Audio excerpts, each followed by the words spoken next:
На помощницата. Тук имаше път на времето, обаче зарасна. Там стената. Тук съм работил едно лято.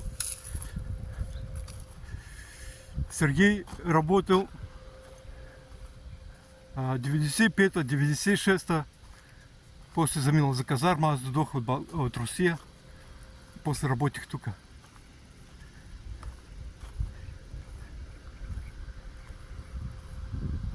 Там някакъв нов собственик, не знам кой. Село Помощница. Помощница е там.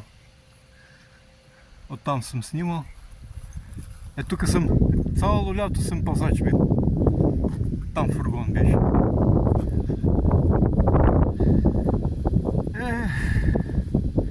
Всеки ден бях тук и цяла нощ. Татко идвал да купува. Тогава Стамен беше арендатор и разрешавал да ловят таранки, само таранки и да продава в селото. Като приятел на детството. Но Стамен почина много отдавна от пиянство. Той е грях. Мой баща още е жив. Първото ми лято в България тук беше на язовира Пазач. От една страна хубаво, обаче после много преживяване има тук. Тук всичко зараснало, там камъши. Там пораснаха камъши.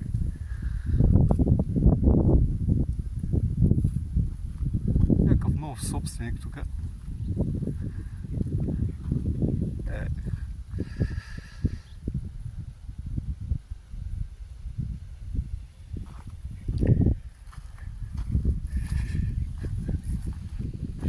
Тук нивите